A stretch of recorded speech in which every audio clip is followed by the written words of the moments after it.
Coming up on Thunder Insider, the stage is set for All-Star Weekend. Kevin Durant, Russell Westbrook, and the OKC coaches will all be representing the Big Blue in Orlando. I'm glad, myself and Russ are going to be down there as well, representing Oklahoma City. Plus, in his first season of leading the Tulsa 66ers, head coach Dale Osborne discusses his coaching transition and the emphasis of building on the 66ers foundation. So when it says NBA development, we really take those words seriously. We're all about developing our players down here. The Thunder play 6 of their next 7 games in the Chesapeake Arena. We'll break down the upcoming contest. We've got all that, and James Harden goes back to school. Stay tuned. Thunder Insider gets started right now.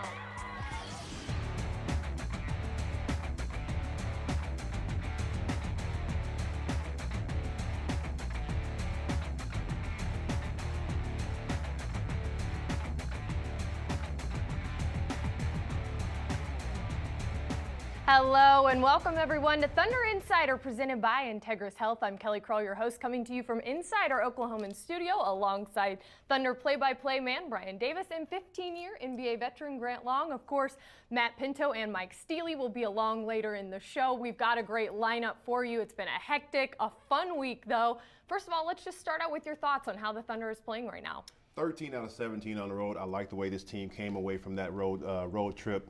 Played well, executed down the stretch in a few of those games. It was a learning process throughout, and I think they've gotten better from it. Here's the bad news. The Thunder continues to struggle with turnovers, and the coaching staff has talked a lot about that. Well, the Thunder's been pretty good in close games, Kelly, but three of the last 4, they're close losses. They've lost those games. The average turnover in those games is 20. In fact, 20 plus in all 3. So what the coaches are saying, you fix that, and you can really get some traction, and that's the good news. Certainly something to work on, but the Thunder is at home now for the next week, and that'll take us right up to the All-Star break. The Thunder will be invading Orlando at that point. Oklahoma City, well represented again this year, and everyone involved agrees it's a great honor to represent OKC on that high-profile stage. Westbrook, nice change of direction. Nasty finish on the reverse as well. Following a Thunder win against Utah, Oklahoma City clinched a conference best record at the halfway mark, meaning Scott Brooks and the Thunder coaching staff will be at the helm of the Western Conference team when they take on the East during All-Star Weekend. And I can tell he's smiling, and all the other coaches are smiling and excited as well. Making his 3rd consecutive All-Star appearance, Kevin Durant. KD, who was named a starter to the Western Conference team for the 2nd year in a row, is offering up a few pointers for his coach. He's asking me questions about how it's going to be, and I feel like the veteran, and I feel like the coach, and he's the player, so he's excited. And joining KD will be teammate Russell Westbrook, who was named an All-Star reserve for the 2nd straight year. Well, we can't start Russell and Kevin. They frown upon that. He deserves it. I'm glad, myself and Russ are going to be down there as well, representing Oklahoma City. What a tremendous honor to have both guys and Coach Scott Brooks going to the All-Star game. An honor well-deserved in my estimation. Russell Westbrook is a player that's come into his own. I said at the very beginning of the season, there seems to be a huge presence when Russell Westbrook is on the floor, and I think that's paying tribute to Russell now that he's an All-Star.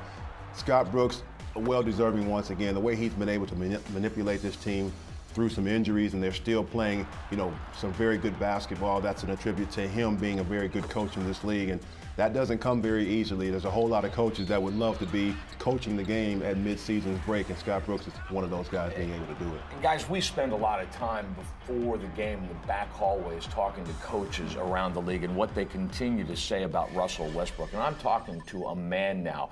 They talk about his almost freakish athleticism and the tools that he brings. And then when you look, and Scott Brooks sets a great tone, but Russell has really benefited from his relationship with Mo Cheeks, who once again is a finalist for the Hall of Fame. And to see that relationship continue to grow and blossom, I'm stuck thinking that only great things are ahead for Russell Westbrook. And yeah, hats off to Scott Brooks. He's very much deserved the chance to coach that All-Star team. And he doesn't really like talking about it all that much, but all the players have said, He is just walking around right now with a huge smile on his face, so he is very much appreciative of that opportunity. The Thunder, like I said, now at home for the next week, but it's been a long time coming, guys. 2 trips west that spanned nearly half a month, it seemed like, but guys played tough. They fought through some adversity, and anytime you have the chance to come home with a winning record, you got to tip your hat to that kind of effort. No question. And, you know, one of the things that I think has really helped to stabilize the Thunder in good times and bad is the play of their big men. And it's not just Ibaka and Perkins, the 4-5. It's Collison and Mohammed playing behind. You take a look at the Thunder's 4 big men, Grant. They are averaging 20 points, 20 rebounds, and 5 block shots a game. That's quite a combination. No question about it. It's a collective effort, like you mentioned. But I think the way these guys have paid attention to the details, one game they might come out and they might lose the effort on the glass or in the paint, but then the next time they come out and they correct that as quickly as possible, and then they go out and they dominate. And it's all started with the communication from Kendrick Perkins. You talk about a guy like Serge Ibaka who's protecting the paint, protecting the basket at a high level right now. That starts your interior defense at a high level. And when you're able to do that, you're able to put pressure on the perimeter knowing that you've got an inside presence defensively that will stop all drives to the basket. And when you have that combination in the paint, and then you've got a guy like James Harden who can get you into the paint and also hurt you outside, that's where we start talking about the collective wealth that this team possesses. And I know you brought it up earlier this week, but it was Scott Brooks who said his maturity on the defensive side of the ball is what has now been able to leave him in ball games late. You know what, Grant? We kind of forget about this because we've been with him now for going on 3 seasons, but James Harden as a defender, his progress is really remarkable because he played zone in college. He's had to learn this man-to-man thing from the ground up. Well, it's an adjustment, and I think anytime you're on the floor, you have to make those adjustments on the fly, and that's what James has been able to do defensively. You never worry about James Harden scoring the basketball. As a team and as a team that's trying to progress and get to the finals and get deep into the playoffs, it's about defense, and you have to have everybody understand your philosophy on defense, whether it's being able to cut the baseline off, where you're going to be in a support role, and James Harden knows that now. And I'm going to steal Brooks's line. James's beard is worth 2 fouls a game. Oh, jeez. Well, that's a good one. But now we talk about the growth there of James Harden. You talked about the big men. Just the way, though, that they've been able to get it done on the road. How difficult is that, and how will that pay off in the long run? Well, I think it's going to pay off huge dividends later in the season and into the postseason. But as a team on the road, the biggest thing that you have to remember is that you have to make on-the-fly adjustments. And I think that's a credit to Scott Brooks and the entire team, that they're able to go from game to game on the road because you don't have a lot of practice time to make those game-to-game adjustments. So you have to do that on the fly by looking at tape. You have to do it before the game on a chalk talk, so to speak. So these guys have really been able to make those adjustments. Something that I think helps also, Kelly, is that when you consider the youth of this team, this is a group of players that's used to playing 100 games a year and north, like on the AAU circuit back in their high school days. So they're a little bit physically more resilient as well as mentally resilient, and that figures into this as well. It's exactly what you said. I think the guys, they'll joke about it. Coach, of course, would love to have some practice in there, but the players say, hey, we'd play every day if we could. Ahead on Thunder Insider. I think Daquan is really very good. You know, he's one of the best shooters in the league from the three-point line. Off the screen from Ibaka, deep for 3.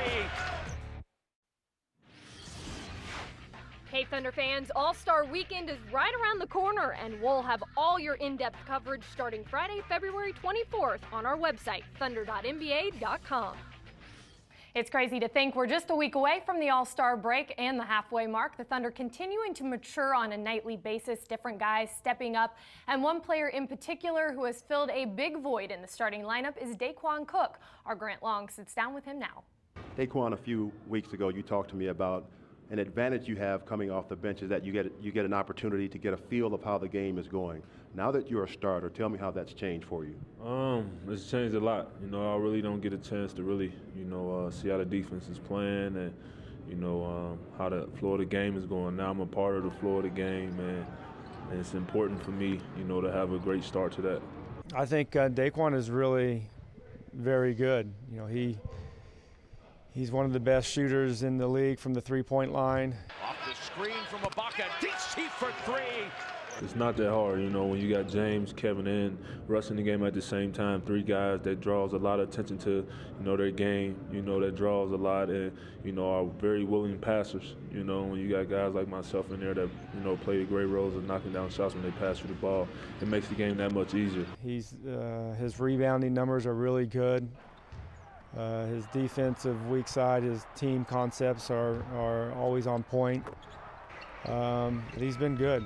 He's solid, and you know, it's nice having a guy. You know, we've had some injuries in our backcourt, but guys step in and do the job, and we just keep moving. We don't make excuses. And Topple's when he comes back, he will be back into the starting lineup. But DC has done very well. Joining us now, the radio voice of Thunder basketball, Matt Pinto, and certainly Daquan filling some big defensive shoes with Thabo Sefolosha out still. Well, this is the definition of team, Kelly. I mean, he selflessly has moved from the role of coming off the bench, having to be the igniter, scoring the ball, to now digging in defensively against outstanding offensive players night to night. And Grant, one of the unsung things about his game is that for a smallish player, he really gets in there and fights for boards and loose balls, and he's not a liability in that regard at all. And that's a big-time compliment to him because he's staying ready. I like the fact that the team is executing at a level that Daquan Cook is league-wide known as a shooter. So you know defensively, people are aware of that. So if you can get him open shots, you know that you're executing your offense, and you know that the guys that are playing with on the floor, they recognize that he's on the floor and they get him quality shots. And that's a good thing to have when you can execute at that level to get your prime shooter good shots from shots at the basket. Another guy that's been easy to brag about of late, defensively that is Serge Ibaka. Air Congo, a one-man wrecking crew right now, averaging nearly over three blocks a game, but the block party continuing. How impressive is it to see this night in and night out? Well, the thing he's learning, Kelly, is like Bill Russell did, when you block a shot, keep it in bounds and trigger the break, move the ball in the other direction. And you look at his numbers, they're staggering. When he has 3 or more blocks, his team is 12-2, and that's happening now with frequency, Grant. 5 times he's had 5 or more, twice 10 block shots, and it's remarkable, his timing. But playing alongside Kendrick Perkins allows him the freedom to roam a little bit, which makes a huge difference. I mean, you can see it in his play that he has rededicated himself to protecting the basket. He is doing it at a high level, and on every play he's in a support role. He's coming over from the weak side. He's watching the play develop, much like Nick Collison does when he takes the charge. But Serge Ibaka is coming over, reading the defensive play or the offensive play, and he's coming over to get the block shot. So his knowledge of where to come over and how to come over and the timing, I think, is where he's improved in his shot blocking ability. Exactly to what you're saying. He said earlier this week, I said, once you get that first one, first block, that is, do you feel like you're getting into a rhythm? Does it come easier after that? And he said, absolutely. My feet almost become in tune with the ball and what's going on the floor. Well, the guys, I'm sure, certainly relieved to be playing in front of their home crowd for the next week. 5 of 7 coming up, 2 back-to-backs, though. Don't kid yourself, it's still going to be a challenge, even with the home crowd behind you. Well, 3 of these 5 are against playoff-level teams. Denver coming in on Sunday, and then next week, Boston and the Lakers back-to-back. I mean, you're talking about the iron of the NBA in terms of what this team is confronting, but Grant, to have the home crowd behind them is really significant, because to this stage, they're 10-1 at home, and they've ripped off 7 consecutive victories in front of a home crowd by an average of more than 13 points a game. Well, 4 and 5 nights is never an easy task, but I think the silver lining of that is that you're playing in front of your home crowd, like you mentioned. I think anytime you can get back home and feel comfortable in your surroundings, you're sleeping in your own bed, you've got the fan support that's supporting and screaming your name when you're on the floor, that's going to give you an energy boost when you take the floor. So you can't look at it as 4 and 5 nights, and I think they've done a good job of doing this all season long. Play the game that's in front of you, and we'll worry about the next game when we get to the next game. 5 and 7 nights, actually, so it's even more congested and tough. Comfortable setting, though, but certainly some great games in front of the Thunder. Ahead on Thunder Insider. During the summer, we went into community service, and I mean, it's great bonding with the team and to help our community. They went out and put in time and earned this tonight, so I'm really proud of my girls. Hi, this is Reggie Jackson, and you're watching Thunder Insider. This year's first edition of Thunder Magazine is available for purchase on Sunday, February 19th at both Thunder Shop locations, in the Chesapeake Arena and at Leadership Square, as well as on our website at thunder.nba.com. Be sure to get your copy today. Several terrific features in that Thunder magazine, one of which gives us a closer look at the synergy between the 66ers and the Thunder. Tulsa being run by first-year head coach Dale Osborne, who took the time to sit down with us and talk about the 66ers organization. The foundation starts with the Thunder, and we do everything the Thunder do. Obviously, Sam Presti, he knows what's going on here every day. Paul Rivers, I'm in daily contact with him. Coach Brooks and his staff, they've always been encouraging. They reach out to me, they text me encouraging words. So it's good. They understand that it's all about getting guys better. When we play the games, we want to sacrifice individual goals for the collective team success. When you walk in the gym door, expect to work hard. We're here to help get you better. We want you in the right frame of mind to understand in order to get better, you have to work hard at it. And also outside the lines, they represent themselves, they represent the Tulsa 66ers, and they represent the Oklahoma City Thunder. So Sam Presti made it clear from day one, not only do we want really good basketball players who we can help get better, but we also want good people. We're a young team. My guys play really, really hard. A great group of guys to work with. They're doing everything we're asking them to do as a team. They pay attention to our staff, and they really compete every night. I love being in the gym. I love being on the sideline coaching guys, and I love to see the process of guys getting better. A philosophy of both the Tulsa 66ers and the Thunder is community involvement. Recently, James Harden surprised the students at Britton Elementary by stopping by and handing over a huge donation of school supplies. Everything from binders to markers and more. The smiles across the room said it all. James Harden just donated so many school supplies to our children. Can I take these home? Why not? It was a dream come true. We have the opportunity to see a famous NBA player, and our children love him. You know, just a lot of supplies, a lot of school supplies that kids really need. You know, growing up, I wish I had, you know, the supplies. To receive the school supplies at this time of the year when we need them so bad, it's just awesome.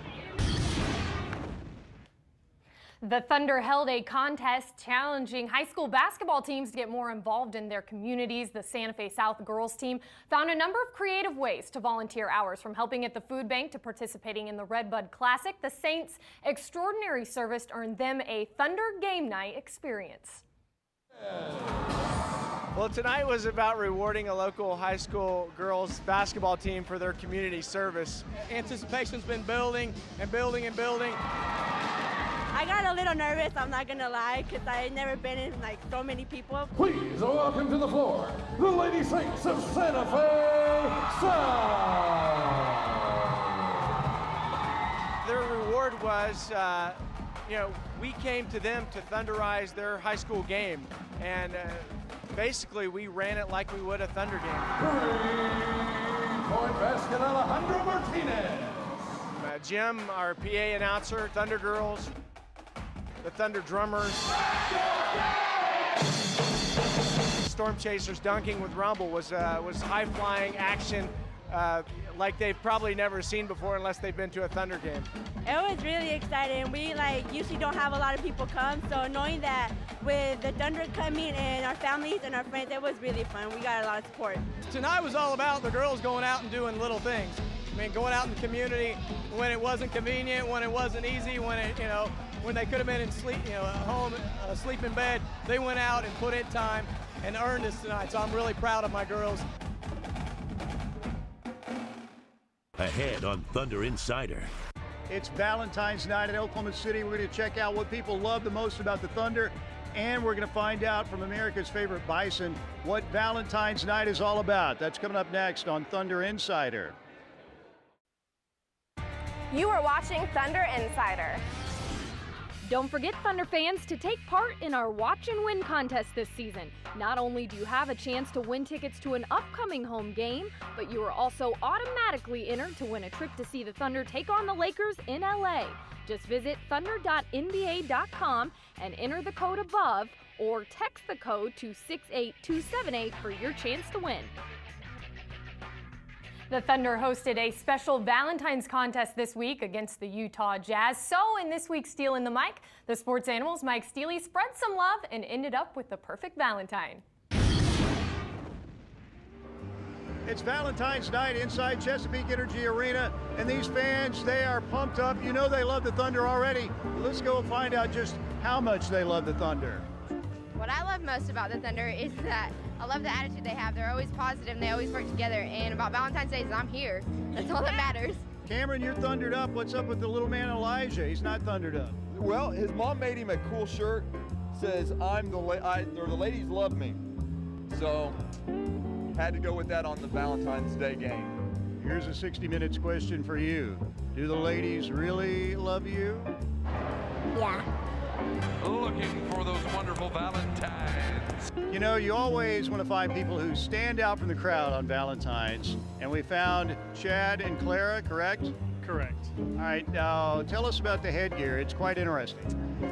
We got them to kind of look like Rumble, and we wanted to come to the Thunder game. We don't have season tickets, but we try to make it to as many as we can. LaCasa and Sheila obviously got some Valentine's Day gifts today. Are these PJs? What's the get up here? Okay, the story is we went everywhere in the city trying to find a Thunder shirt that not everybody else had. We couldn't find anything, so we found onesies at Walmart. So we're representing our Thunder. Well, I see what's going on here. Surprise, surprise, surprise. The most love in the building on Valentine's night. Of course, it's for the Thunder girls. Let's see if we can sneak a little interview with Rumble here on Valentine's. In case you didn't know, the bison is one of the most romantic creatures on the planet. Rumble, it is Valentine's Day. What do you have for me? A rose. A single solitary rose. You are so kind-hearted. Where are the chocolates? I need the chocolates too. Where are the chocolates? Rumble, that's not chocolate, that's a chicken. But you know what?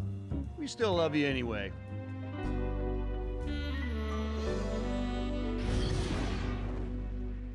There you go. Thanks a lot, Steely, and thank you all for joining us here at our Oklahoman studio for another edition of Thunder Insider. We'll see you again next week with plenty more on Thunder basketball.